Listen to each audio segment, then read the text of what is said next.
Hello friends, कैसे हैं आप सब लोग। मैं विश्रांत आपका तैयारीपुर पे एक बार फिर से स्वागत करता हूं दोस्तों। और आज की क्लास जो है हमारी धमाकेदार होने वाली है। आज का जो करंट अफेयर है, करंट अफेयर की जो हमारी ये क्लास है ये मार्च के लिए होगी। मार्च 2022 के जो महत्वपूर्ण सवाल हैं वो लेके आया हूँ इस क्लास में मैं आपके लिए दोस्तों। तो बिल्कुल भी मिस मत करिएगा, है ना। और आप सबका बहुत बहुत आभार, बिल्कुल तहे दिल से, कि आपने तैयारीपुर को बहुत प्यार दिया है। और इसी तरीके से अपना प्यार हम पर लौटाते रहें दोस्तों। और ज़्यादा से ज़्यादा इस चैनल को सब्सक्राइब करें और इसको शेयर भी करें दोस्तों। पिछली क्लासेस का जो आप लोगों ने जो प्यार दिया है हम लोगों को, उसको देखते हुए हमारा उत्साह और बढ़ गया है। और अब हम और अच्छी मेहनत से और अच्छी तरीके से आपको तैयारी कराने के लिए प्रतिबद्ध हो रहे हैं दोस्तों। तो ठीक है, तो रीड मीन्स का जो हमारा करंट अफेयर्स की श्रृंखला चल रही है उसको आज आगे बढ़ाते हैं। और आज हम शुरू कर रहे हैं मार्च 2022 का करंट अफेयर। ठीक है दोस्तों, तो ज़्यादा से ज़्यादा वीडियो को शेयर कर दें और वीडियो को लाइक भी कर दें दोस्तों। और चैनल को सब्सक्राइब करना बिल्कुल भी ना भूलें। तो आज की क्लास स्टार्ट कर रहे हैं। पहला सवाल आज हम लेते हैं। इसमें पहला सवाल है कि भर्ती परीक्षा में अनुचित साधनों की रोकथाम हेतु विधेयक के बारे में असत्य कथन का चयन करें। ठीक है, तो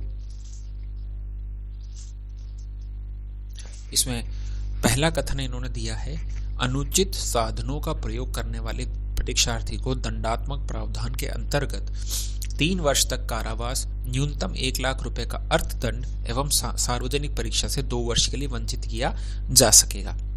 मतलब कोई परीक्षार्थी है, ठीक है, जैसे मैं परीक्षा देने गया या आप परीक्षा देने गए और आपने अनुचित साधनों का प्रयोग किया, मतलब आप चिट लेके चले गए या आपने कोई ब्लूटूथ डिवाइस ले लिया, फ़ोन लेके चले गए, कोई मैग्नेटिक चीज़ अंदर लेके चले गए, जो भी जो आपका एडमिट कार्ड आता है, प्रवेश पत्र, उसके अंदर जो भी जो वस्तुएं लिखी हुई हैं कि इनको आप एग्ज़ाम सेंटर में नहीं ले जा सकते, अगर उनमें से भी कोई चीज़ आपके पास है तो आप पे कार्रवाई की जाएगी। और उसके तहत आपको 3 वर्ष तक जेल भी हो सकती है दोस्तों, 1 लाख रुपए तक का जो है उसमें जुर्माना भी हो सकता है और 2 वर्ष की सजा भी हो सकती है। तो ये ऐसा हमारा पहला कथन कह रहा है। दूसरा कथन क्या कह रहा है कि परीक्षा एजेंसी के साथ मिली भगत कर अनुचित साधनों का प्रयोग करने वाले परीक्षार्थी सहित किसी भी व्यक्ति को 5 से 10 वर्ष तक कारावास एवं 10 लाख से 10 करोड़ रुपए तक का अर्थदंड दिए जाने का प्रावधान है। कि अगर कोई परीक्षा एजेंसी है, ठीक है, एनटीए है या राजस्थान में कोई जो परीक्षा एजेंसी है वो जो पेपर कंडक्ट करवा रही है, अगर उसके साथ आप मिल गए, अब वो कोई परीक्षार्थी हो या कोई और व्यक्ति हो जो उस एजेंसी के साथ मिलकर चीटिंग करवा रहा हो या अनुचित साधनों का प्रयोग कर रहा हो, तो उस व्यक्ति को 5 से 10 वर्ष तक की सजा मिलेगी। साथ ही साथ उसकी जो संपत्ति है वो भी जब्त कर ली जाएगी तथा उसे 10 लाख से 10 करोड़ रुपए तक अर्थदंड देने का प्रावधान है। तो ऐसे ये हमारे 2 कथन दिए हुए हैं। तो इनमें से कौन सा कथन जो है वो असत्य है भर्ती परीक्षा में अनुचित साधनों की रोकथाम हेतु विधेयक के बारे में, ये हमें बताना है। तो दोस्तों ये जो दोनों कथन है ना, ये दोनों कथन ही सत्य हैं। ठीक है, तो इसमें हमारा जो आंसर होगा दोस्तों वो हो जाएगा ऑप्शन डी। ठीक है, दोनों ही सत्य हैं।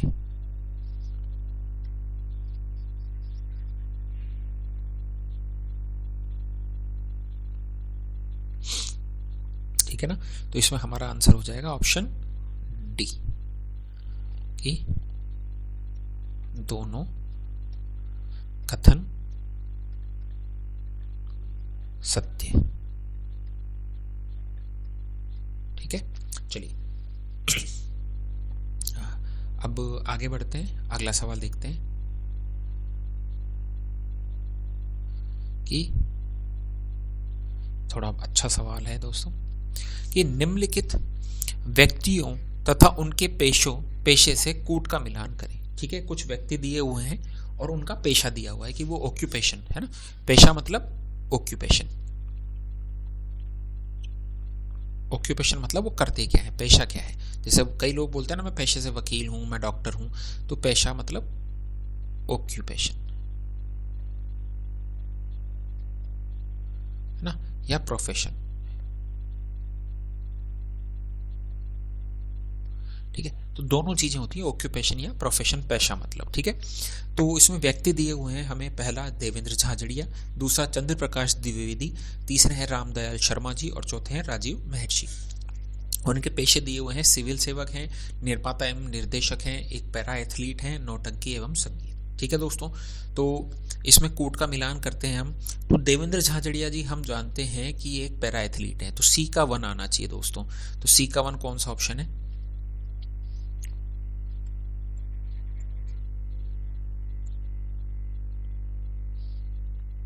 सी का 1 ए के ऑप्शन में। ठीक है, तो ऐसा अगर आपको नहीं ज्ञात हो पा रहा है तो ये हमें ध्यान रखना है कि एक का जो 4th है, मतलब कि सिविल सेवक जो है राजीव महर्षि जी हैं। देखिए, पेशा और व्यक्ति मैंने थोड़ा सा इस चीज को थोड़ा सा मॉडिफाई किया है, थोड़ा सा चेंज किया है इसमें, कि जो पेशा है उसको पहले दे दिया है ए का 4th, क्योंकि कई बार क्या होता है 1 का ए, सेकंड का बी ऐसे हमको दिया होता है, पर ये थोड़ा सा रिवर्स ऑर्डर में मैंने आपको दे रखा है। तो हमारा आंसर जो हो जाएगा सी का 1 होना चाहिए। तो सी का 1 ए के ऑप्शन में है कि ये सभी जानते हैं कि जो पैरा एथलीट हैं वो देवेंद्र झाझड़िया जी है। बाकी मैं आपको थोड़ी सी और जानकारी दे दूं तो इसमें जो है राजीव महर्षि जो हैं वो सिविल सेवक हैं दोस्तों, और देवेंद्र झाझड़िया जी पैरा एथलीट हो ही गए। चंद्र प्रकाश द्विवेदी जो हैं वो निर्माता एवं निर्देशक हैं। तो आपने पृथ्वीराज, एक पिक्चर आई है अभी अक्षय कुमार की वो देखी होगी, तो उसके जो डायरेक्टर हैं वो चंद्र प्रकाश द्विवेदी हैं। एक मोहल्ला 80 करके एक सनी देओल की पिक्चर है, उसमें भी चंद्र प्रकाश द्विवेदी जी जो है वो निर्देशक हैं। साथ ही साथ एक पहले सीरियल आता था चाणक्य, ठीक है, नेशनल टीवी पे, DD1 पे, उसमें भी जो जिन्होंने चाणक्य का रोल किया था वो चंद्र प्रकाश द्विवेदी जी हैं। इनका संबंध कौन से जिले से है दोस्तों? इनका संबंध है सिरोही जिले से। ठीक है, अब बात करते हैं रामदयाल शर्मा जी की। तो रामदयाल शर्मा जी जो हैं ये हमारे पूर्वी राजस्थान के अंदर जो नौटंकी का कार्यक्रम होता है उसमें बहुत बड़ा नाम है, बहुत चर्चित व्यक्ति हैं। ठीक है, तो इनके बारे में हमें ध्यान रखना है। अब ये चारों का सवाल पूछा क्यों मैंने आपसे, और ये चारों सवाल, ये चारों जो लोग हैं वो आए क्यों? क्योंकि इन्हें राष्ट्रपति द्वारा पद्म विभूषण अवार्ड दिया गया है दोस्तों 2022 के अंदर। तो ये सवाल बहुत इंपॉर्टेंट हो जाता है हम लोगों के लिए, ठीक है ना, तो इसका बहुत ध्यान रखना है ये सवाल। ठीक है, अब इसमें से कैसे भी, इसमें एक नाम और मिसिंग है, वो है अवनी लेखरा। ठीक है, तो अवनी लेखरा जो है वो पैरा एथलीट ही है, पैरा जो है वो शूटिंग करती हैं, वो है ना, निशानेबाजी से संबंध है उनका। तो ये 5 लोग हैं जिन्हें क्या किया गया है, पद्म विभूषण दिया गया है। ठीक है दोस्तों, चलिए, तो इन सभी हस्तियों को पद्म भूषण से सम्मानित किया गया, पद्म विभूषण नहीं, पद्म भूषण से सम्मानित किया गया है ना, इन सभी हस्तियों को। प्लस इसमें एक नाम आप और ऐड कर लें दोस्तों, उनका नाम है अवनी लेखरा। ठीक है, तो अवनी लेखरा जी जो हैं वो, उनका संबंध भी इसी हस्तियों से है, क्योंकि इन्हें भी पद्म भूषण दिया गया है वर्ष 2022 के अंदर। ठीक है, अब देखिए अगला सवाल, अगले सवाल की अगर हम बात करें दोस्तों तो बहुत ही अच्छा सवाल है ना, और मैं ये इसलिए आपसे कह रहा हूँ क्योंकि कुछ इनमें से कुछ इन्फॉर्मेशन जो है ना वो पिछले सवालों में आपसे, पिछले पेपर्स में आपसे पूछी जा चुकी है। ठीक है, और कुछ नहीं पूछी गई है। ठीक है, तो जब कुछ पूछ लिया जाता है और कुछ नहीं पूछा जाता है तो चांसेस बन जाते हैं कि कुछ बची हुई इन्फॉर्मेशन से सवाल आपके सामने आने वाला है। ठीक है, तो उस बची हुई इन्फॉर्मेशन के बारे में हमें थोड़ी बहुत जानकारी और ले लेनी चाहिए। ठीक है, तो चलिए रीड को क्रैक करते हैं, हमारे साथ जुड़े रहिए दोस्तों। ठीक है, चलिए, तो बतूल बेगम के बारे में असत्य कथन का चयन करें। तो पहला ऑप्शन है हमारे पास, ये राजस्थान की मांड और भजन लोकगीत गायिका है। दूसरा ऑप्शन है, इन्हें केंद्र सरकार द्वारा नारी शक्ति पुरस्कार से सम्मानित किया गया है। ठीक है, तीसरा ऑप्शन है, इनका संबंध राजस्थान के हनुमानगढ़ जिले से है। और डी ऑप्शन है केवल ए एवं बी, मतलब कि असत्य कथन क्या है कि राजस्थान की मांड और भजन लोकगीत गायिका है तथा इन्हें केंद्र सरकार द्वारा नारी शक्ति पुरस्कार से सम्मानित किया गया। ठीक है, तो इसमें जो हमारा असत्य कथन होगा वो असत्य कथन कौन सा है दोस्तों? वो असत्य कथन है ऑप्शन सी। ऑप्शन सी मतलब कि इनका संबंध जो है वो हनुमानगढ़ जिले से। ठीक है, तो ये हमारा जो है वो असत्य कथन होगा। बतूल बेगम को नारी शक्ति पुरस्कार कब दिया गया था? 8 मार्च, है ना, महिला दिवस के दिन, है ना, और दिल्ली में दिया गया था। ठीक है, तो ये कुछ इन्फॉर्मेशन है इनके बारे में, ध्यान रखिएगा। अब थोड़ा सा बात करते हैं हमारे निर्यात के बारे में। अगला सवाल इसी से संबंधित है हमारा कि 25 मार्च 2022 को जारी निर्यात तैयारी सूचकांक, ठीक है, एक्सपोर्ट प्रिपेयर्डनेस इंडेक्स, EPI भी बोलते हैं इसको। क्या बोलते हैं दोस्तों? EPI,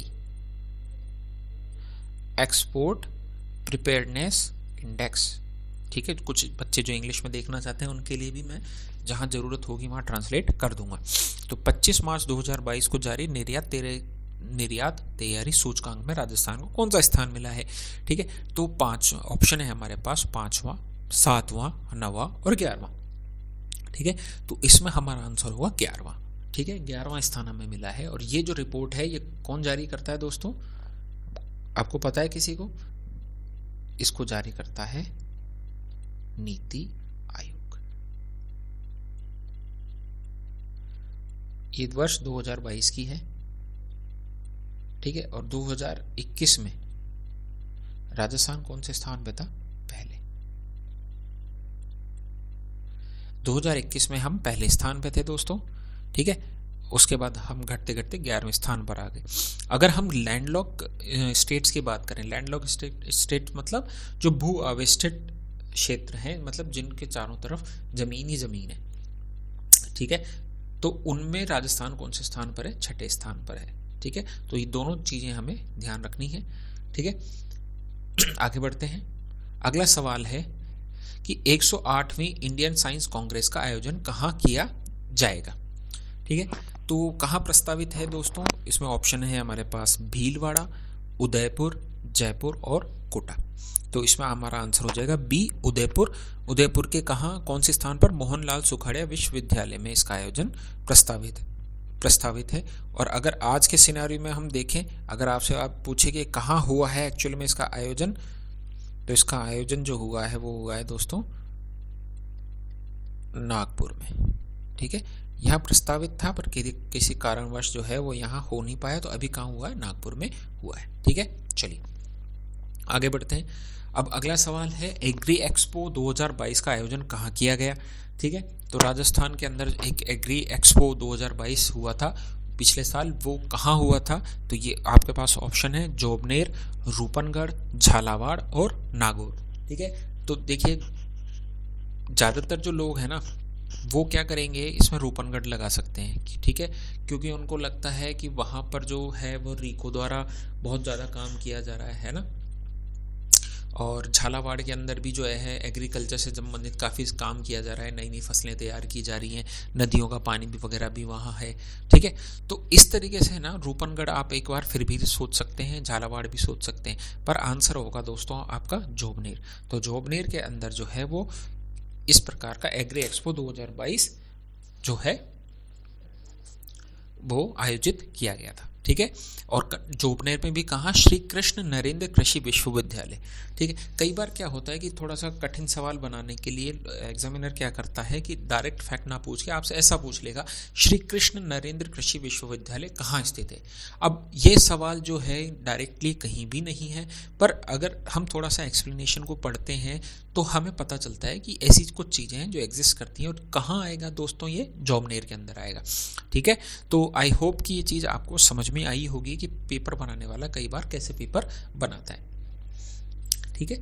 अब जो है जोबनेर के बारे में क्या है कि एक तो यहाँ ठंड बहुत पड़ती है, माइनस में पारा चला जाता है, और साथ ही साथ जो राजस्थान के पहले मुख्यमंत्री थे कौन? हीरालाल जी शास्त्री, उनका संबंध भी कहाँ से था दोस्तों? जोबनेर से था, ठीक है।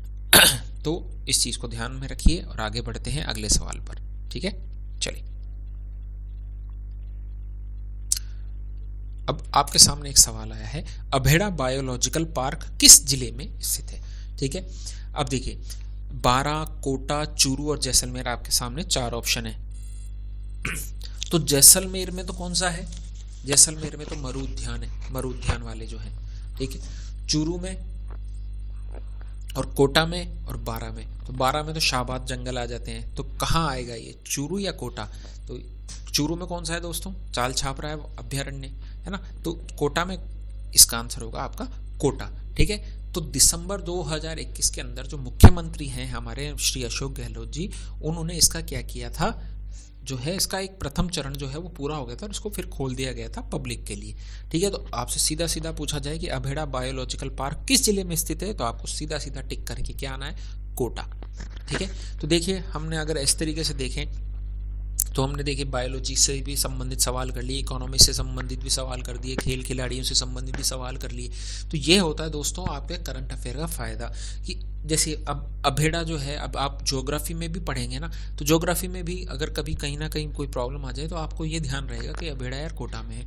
तो इस तरीके से आपको जो करंट अफेयर हर पेपर के अंदर या हर जो आपका सब्जेक्ट है उसमें हेल्प करता है दोस्तों। ठीक है, चलिए आगे बढ़ते हैं। अब ऐसा सवाल जो है ना ये कि वर्ष 2022 में को नहीं है, में होगा, जयपुर लिटरेचर फेस्टिवल का कौन सा संस्करण आयोजित किया गया था। ठीक है, तो इसमें आपके पास ऑप्शन है 10वां, 13वां, 15वां और 12वां। ठीक है, ऐसा सवाल जो है वो आपकी पटवारी की परीक्षा में पूछा गया था, पटवारी परीक्षा जो 2021 में हुई थी। ठीक है, तो उसके अंदर कुछ इसी प्रकार का सवाल था। तो दोस्तों इसका अंदर आंसर होगा आपका 15वां।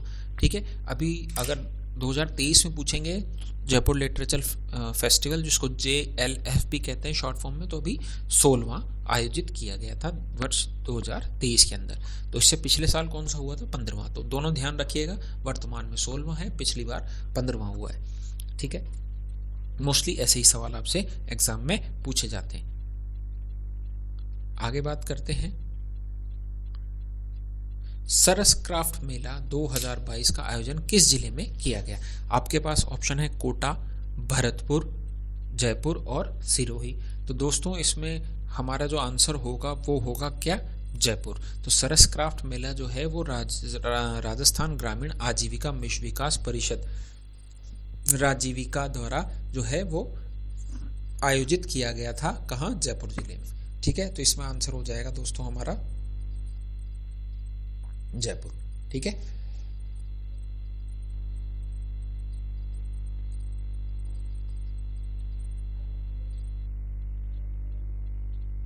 मैं आपके ऑप्शन टिक करना भूल गया, कोई दिक्कत नहीं है, एक बार थोड़ा सा पीछे देखते हैं। इसमें आ जाएगा कोटा, यहाँ आ जाएगा आपका जोगनेर, यहाँ आ जाएगा आपका उदयपुर में प्रस्तावित था।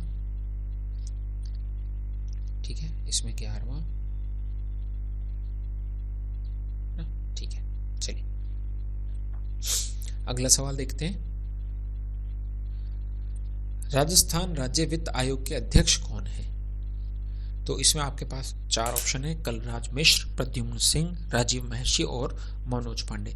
तो राजस्थान में अभी तक 6 वित्त आयोग बने हैं, राज्य वित्त आयोग, और जो लेटेस्ट है वो बना है वर्ष 2021 में। और इसके अध्यक्ष कौन है दोस्तों, इसके अध्यक्ष है हमारे प्रद्युम्न सिंह। प्रद्युम्न सिंह जो है वो 12 अप्रैल 2021 को जो छठा राज्य वित्त आयोग बना था उसके अध्यक्ष हैं। और इसमें 2 सदस्य और हैं, एक तो है लक्ष्मण सिंह रावत जी और एक है अशोक लाहोटी जी। अशोक लाहोटी जी जो है वो पहले विधायक भी रह चुके हैं। ठीक है, और मेयर भी रह चुके हैं। ठीक है, तो ये हो गया हमारा मुख्य जो है वो मार्च का करंट अफेयर 2022 वर्ष का। ठीक है, तो इसमें अगर आपको कोई भी डाउट आ रहे हैं और भी अगर आपको कोई ज़रूरत महसूस होती है दोस्तों, तो आप हमें जो है वो कमेंट करके बिल्कुल सजेशन प्रोवाइड कर सकते हैं। ठीक है, और अपन मिलते हैं नेक्स्ट क्लास में। टिल देन आप ध्यान रखिए, अपना पढ़ाई मन लगा के करिए, रिवीजन करते रहिए, हमारे साथ जुड़े रहिए। मिलते हैं अपन नेक्स्ट सेशन में। Till then take care, bye दोस्तों।